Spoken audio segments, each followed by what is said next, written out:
Assalamualaikum warahmatullahi wabarakatuh. Kami dari kelompok 2 ingin mempresentasikan tentang pra pemrosesan data. Beranggotakan 5 orang dengan saya sendiri Ali Prasa Putra, yang kedua Jeremia Manalu, yang ketiga Maulana Malik, yang keempat Rahmat Supandi, dan kelima Randy Kasetio.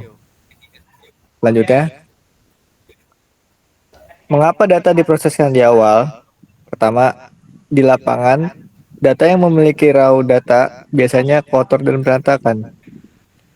Kedua, beberapa kasus yang sering dihadapi antara lain tidak lengkap, nilai-nilai atribut kosong atau missing data yang disebabkan karena responden tidak mau mengisi survei, adanya human error saat pengisian data, dan faktor lainnya. Misal, pekerjaan di mana seharusnya diisi, misal staf keuangan. Noise memuat error atau memuat outliers data yang secara nyata berbeda dengan data-data yang lain. Misal, salary min 10, di mana seharusnya salary tidak pernah negatif. Yang mungkin negatif, contohnya adalah cash flow.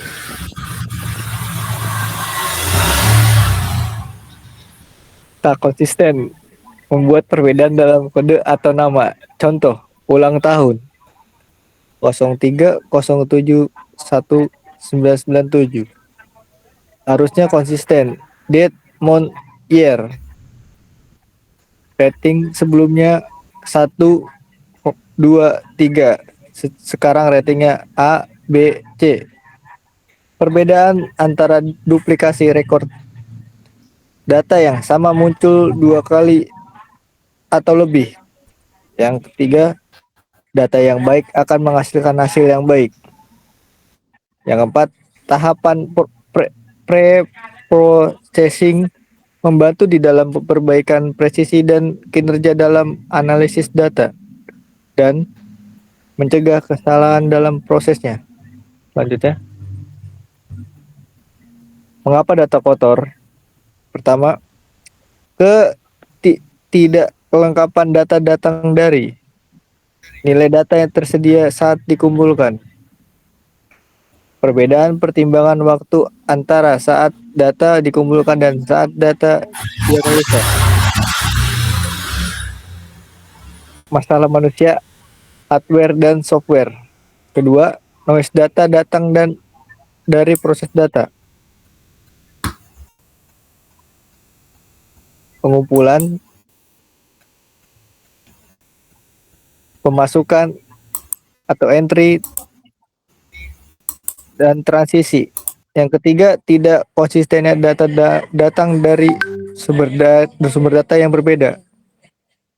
Pelanggaran kebergantungan fungsional. Selanjutnya, tujuan pra pemrosesan data. Pertama, menghasilkan hasil mining yang berkualitas. Dua, data warehouse membutuhkan integrasi yang konsisten. Yang ketiga, data extraction, cleaning, dan transformation merupakan salah satu tahapan untuk membangun gudang data. Lanjutnya,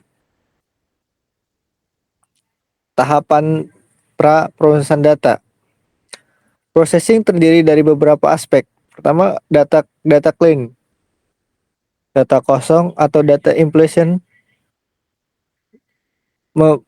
meminimumkan noise, mengatasi data yang tidak konsisten, mengatasi outliers. Kedua, data integration, penggabungan dari beberapa sumber data seperti database, kubus data, atau file. Yang ketiga, data transformation, normalisasi dan agregasi data sehingga menjadi sama. Yang keempat, data reduction, pengurangan dimensi, pengurangan angka, kompresi data. Yang kelima, data discretization, bagian dari reduksi data mengganti atribut numerik dengan atribut nominal, termasuk juga pengurangan sejumlah nilai atribut kontinudenaan, membagi rentang interval atribut. Lanjut ya. Data clean atau pembersihan data. Data di dunia nyata seringkali tidak lengkap, bermasalah, dan tidak konsisten. Banyak data yang mungkin tidak relevan atau hilang. Pembersihan data dilakukan untuk menangani aspek ini. Metode pembersihan data bertujuan untuk mengisi nilai yang hilang, menghaluskan noise sekaligus mengidentifikasi outlier dan memperbaiki perbedaan data. Data yang tidak bersih dapat membingungkan data dan model. Oleh karena itu, menjalankan data melalui beberapa metode pembersihan atau pembersihan data merupakan langkah praprosesan data yang penting. Lanjut ya. Missing data impletion. Yang pertama, jika datanya lengkap atau tidak ada nilai kosong, maka ideal tidak perlu dilakukan missing data impletion. Tujuan dari missing data impletion, pengisian atau pengisian nilai kosong, adalah menghasilkan dataset yang lengkap sehingga bisa dilakukan untuk proses analisis lebih lanjut. Adanya nilai kosong di dataset menyebabkan beberapa masalah, antara lain: pertama, beberapa algoritma machine learning tidak bisa dijalankan jika masih ada data kosong. Kedua, data kosong dapat mendistorsi distorsi distribusi dari variabel yang terpengaruh. Selanjutnya, sebelum kita melakukan langkah-langkah saat menemukan data kosong, maka perlu diketahui penyebab mengapa ada data kosong di dataset kita. Selanjutnya, dalam menentukan metode yang tepat untuk mengatasi nilai kosong, maka sangat penting untuk mengetahui bagaimana data tersebut didapatkan. Selanjutnya, dengan mengetahui metode didapatkan data, kita bisa menilai secara objektif mengapa terdapat nilai kosong di dataset. Dengan demikian bisa dipilih metode missing data impletion yang tepat sesuai kondisi yang sebenarnya terjadi di lapangan sebagai penyebab adanya missing data. Selanjutnya. Ya, selanjutnya pembahasan ini dilanjutkan oleh saudara Rahmat Supandi. Dipersilakan untuk melanjutkan.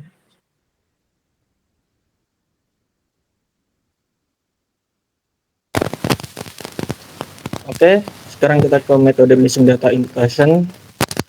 Kita yang pertama, pengurusan baris atau kolom. Jika baris atau kolom memiliki nilai benar, maka tidak ada nilai pada baris kolom tersebut, sehingga baris kolom tersebut harus segera dihilangkan. Atau jika persenan baris atau kolom sebagian besar hilang, katakanlah lebih dari 65%, maka dapat meneliti untuk menghapus baris atau kolom tersebut. Yang kedua, memeriksa data duplikasi. Jika baris atau kolom yang sama diulang, maka dapat dihilangkan dengan mempertahankan data pertama, sehingga pada saat menjalankan algoritma pembelajaran mesin atau machine learning agar tidak bisa pada objek data tertentu. Nah, di samping ini gambaran contoh-contohnya. Oke, lanjut.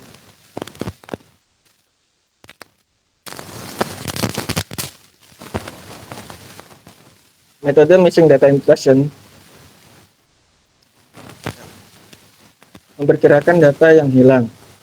Jika hanya sebagian kecil dari nilai yang hilang, metode interpolasi dasar dapat digunakan untuk mengisi kekosongan tersebut. Namun pendekatan paling umum untuk menangani data yang hilang adalah dengan mengisinya dengan nilai min, median, atau mode fitur. Selanjutnya kita ke tipe data numerik atau angka. Yang pertama, menggantikan dengan nilai min jika normal atau median jika skewed. Perhitungan min atau median dihitung di training set. Kemudian nilai min atau median diisikan untuk training dan test set.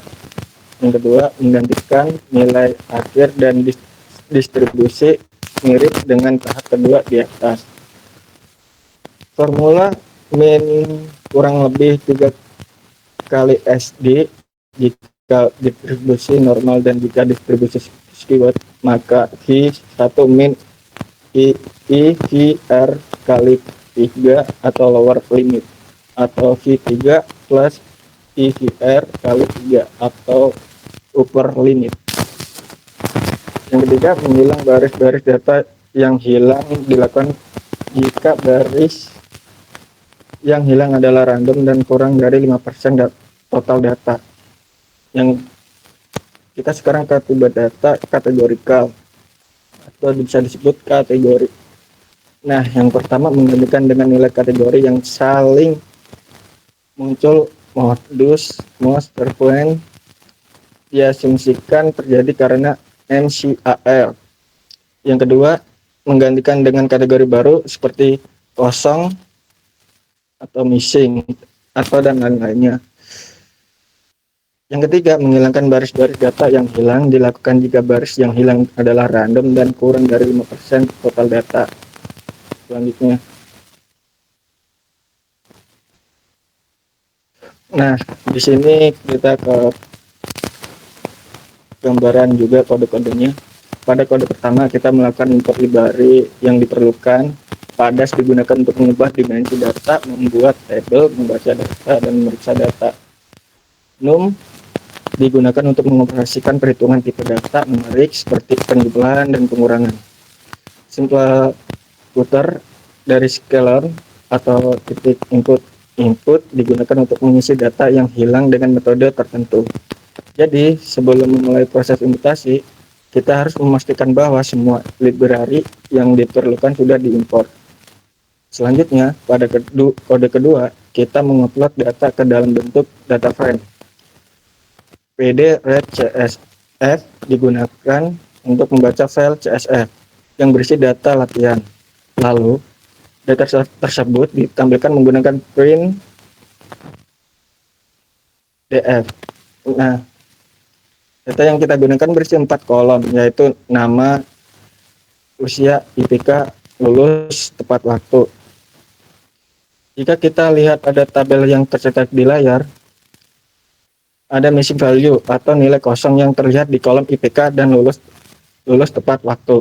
Sebagai contoh, untuk Ilham dan Andre kolom IPK-nya kosong. Untuk Alif kolom lulus tepat waktu, waktunya kosong.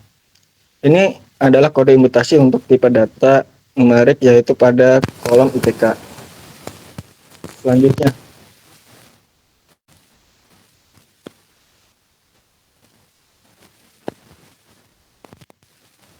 Udah selanjutnya. Oke. Pertama kita membuat inputer objek dengan menggunakan strategi min. Contoh simple footer digunakan untuk mengisi nilai kosong atau missing value. Missing value NP none artinya kita ingin mencari dan mengganti nilai none atau missing. Strategi min berarti kita akan mengganti nilai kosong dengan rata-rata min dari data yang tersedia. Kenapa menggunakan min? Karena untuk data numerik seperti IPK, menggantikan nilai kosong dengan rata-rata dapat membantu menjaga keutuhan distribusi data. Langkah kedua, kita melakukan shifting data ke inputer objek. Fit digunakan untuk mempelajari nilai min dari data yang sudah ada. Data IPK values reset min 1,1 artinya kita mengubah bentuk data menjadi array 2 dimensi. Ini penting karena simple puter membutuhkan input dalam format 2D array. Langkah ketiga, kita melakukan imputasi data.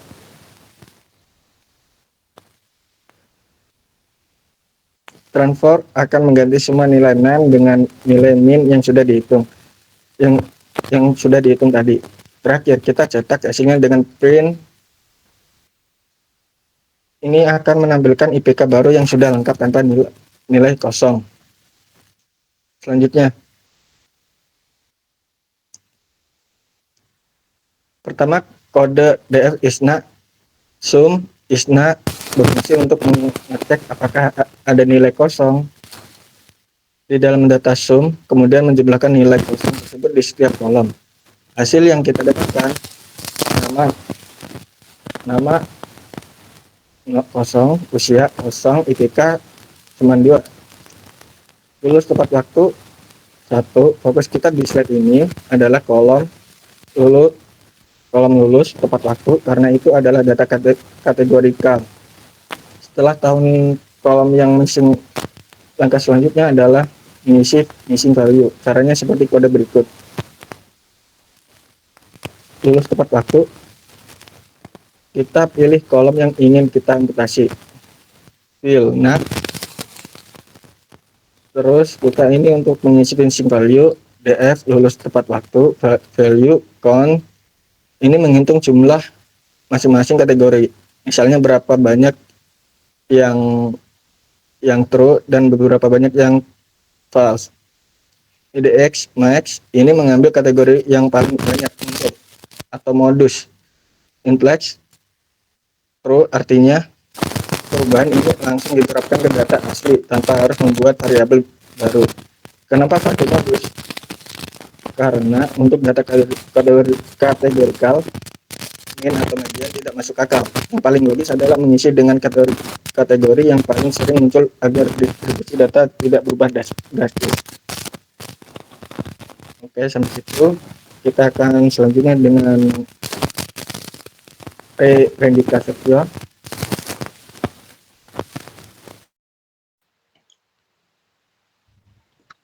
Metode missing data imputation. Program tipe data numerik. Ini ada contohnya dan ada hasilnya. Selanjutnya, noisy data. Cara mengetahui outlier clustering atau clustering regresi linear. Mendeteksi outlier dengan clustering. Dalam metode clustering, data terkait dikelompokkan dalam sebuah cluster. Outlier berada di luar kelompok. Ini ada contohnya. Selanjutnya, mendeteksi outlier dengan regresi. Ada contohnya, salary yaitu Y dan X itu H. Selanjutnya, mengatasi outlier. Outlier adalah data point atau nilai baris dalam fitur atau kolom tertentu yang berbeda dari baris-baris lainnya dalam fitur atau kolom yang sama dan diduga berasal dari sumber atau mekanisme data yang berbeda. Tidak selamanya outlier harus dibuang. Ini semua ditentukan oleh pengamatan terhadap data dan konteks masalah yang dihadapi. Aturan dasarnya, jika outlier disebabkan karena kesalahan atau error karena metode pengukuran, maka sebaiknya outlier tersebut dibuang terlebih dahulu sebelum datanya dianalisis lebih lanjut. Selanjutnya, mengatasi outlier yang kedua, yaitu trimming. Langsung menghapus data point atau baris dari dataset atau prosesnya cepat tapi harus hati-hati.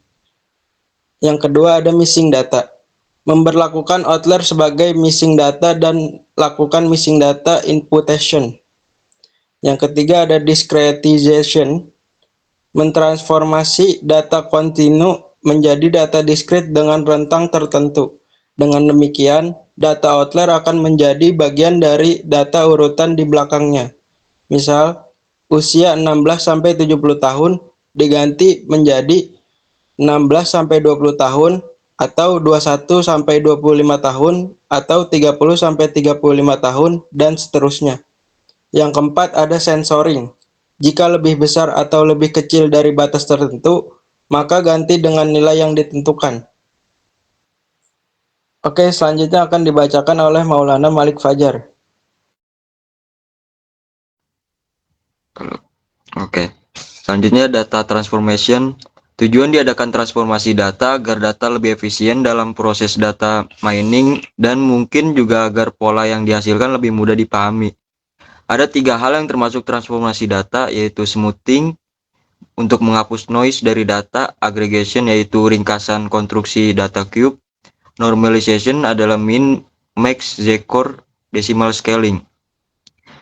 Next, scaling ini adalah bagian dari proses normalisasi dan standarisasi data dalam data machine learning. Di gambar ini kita bisa lihat perbedaan ukuran antara apel dan strawberry. Kalau kita langsung olah data mentahnya tanpa normalisasi, maka fitur yang punya nilai besar seperti ukuran apel akan mendominasi perhitungan. Nah, untuk proses scaling kita ubah semua ukuran atau nilai fitur ke skala yang sama. Tujuannya agar model tidak bias terhadap fitur tertentu hanya karena skalanya lebih besar. Jadi meskipun apel dan strawberry ukurannya beda jauh, setelah scaling mereka bisa dianggap punya bobot yang setara saat proses komputasi berlangsung. Next, normalization. Min-max normalization menghasilkan new min, new max, yaitu bertujuan untuk mengubah data ke dalam rentan nilai antara 0 sampai 1. Hal ini penting agar data yang digunakan di model machine learning memiliki skala yang sama, sehingga tidak ada fitur yang terlalu mendominasi. Rumus yang digunakan adalah x new sama dengan x old min x min per x max min x min. Keterangannya yaitu x itu fitur yang akan dihitung, x old adalah nilai asli dari data, x new adalah nilai hasil normalisasi, x min dan x max adalah nilai minimum dan maksimum dari seluruh data di kolom itu. Lanjut. Di sini saya ambil contoh, ada data yang terdiri dari 2 kolom, yaitu gaji dan pengalaman. Nilai gaji mulai dari 5 juta sampai 15 juta, dan pengalaman dari 1 sampai 10 tahun. Yang akan kita normalisasikan adalah kolom pengalaman, supaya nanti hasilnya berada dalam skala 0 sampai 1. Next. Berikut adalah hasil perhitungan normalisasi menggunakan rumus min-max. Nilai minimum dari kolom pengalaman adalah 1 dan nilai maksimumnya 10. Jadi rumusnya menjadi nilai min 1 per 10 min 1 atau nilai min 1 per 9. Contohnya X1 pengalaman 1 tahun yaitu 1 min 1 per 9 sama dengan 0. Pengalaman 3 tahun 3 min 1 per 9 sama dengan 0,22. X3 pengalaman 5 tahun yaitu 5 min 1 per 9 sama dengan 0,44 dan seterusnya. Semua nilai sudah berada dalam rentan 0 sampai 1 sesuai tujuan normalisasi. Next. Nah, untuk mempercepat proses kita bisa gunakan Python, Jupyter Notebook. Pertama kita import pandas untuk membaca data dan minimax scaler atau dari sklearn untuk melakukan normalisasi. Lalu kita baca file CSV yang berisi data dan kita ambil kolom pengalaman. Dengan minimax scaler kita transformasikan data pengalaman tersebut. Hasil dari program ini adalah nilai-nilai yang sudah dinormalisasi dan hasilnya sama persis dengan perhitungan manual tadi. Selanjutnya dilanjutkan oleh Jeremy Manalu. Ya, selanjutnya standardization atau Z-score normalization. Teknik ini adalah normalisasi data yang menggunakan nilai rata-rata standar deviasi untuk menghitung nilai baru dari setiap titik data. Tujuannya membuat distribusi data menjadi memiliki min 0 dan standar deviasi 1. Rumusnya Z sama dengan X mu per standar deviasi atau biasa disebut sigma kecil. Dengan penjelasan Z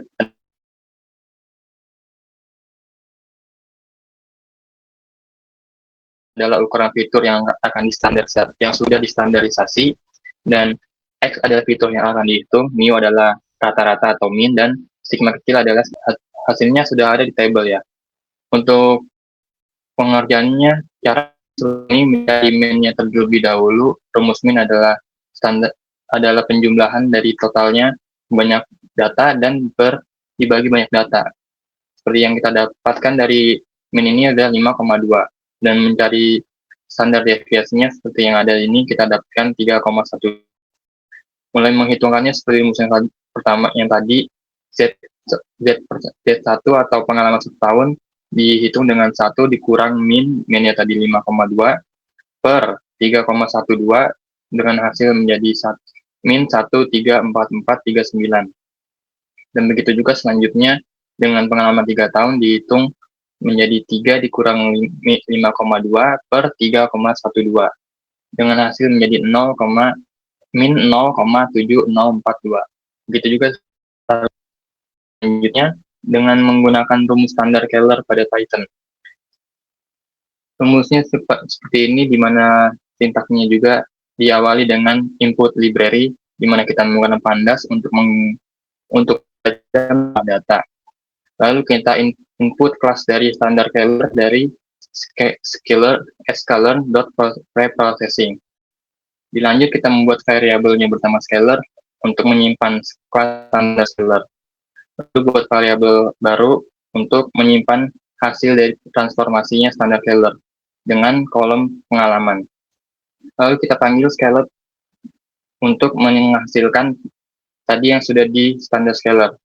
Hasilnya tidak jauh beda dari yang dihasilkan dari menggunakan Z-score normalization, di mana pengalaman 1 tahun dinilai dengan min 1,34438,724 dan begitu juga seterusnya memiliki perbedaannya. Nah, di sini mulai buat buku latihannya bisa di-download dari data CSV-nya yang dari kaggle.com/competition/technique/data. Nanti bisa dilakukan pemulasan data cleaning dan transformation untuk pemrograman Python. Nah, sekian, terima kasih dari kami kelompok 2 yang dimulai dari saudara Arya Ali Saputra, lalu dilanjut dengan Rahmat Supandi, dilanjut dengan Rendy Kasepio dan Maulana Wali Fajar, lalu bersama saya Jeremia. Terima kasih, semoga pembahasan dan latihannya dapat membantu teman-teman untuk berlatih, dan mohon maaf apabila banyak kekurangan yang terbuat, mohon dimaafkan, dan assalamualaikum warahmatullahi wabarakatuh. Sampai jumpa di pembahasan berikutnya.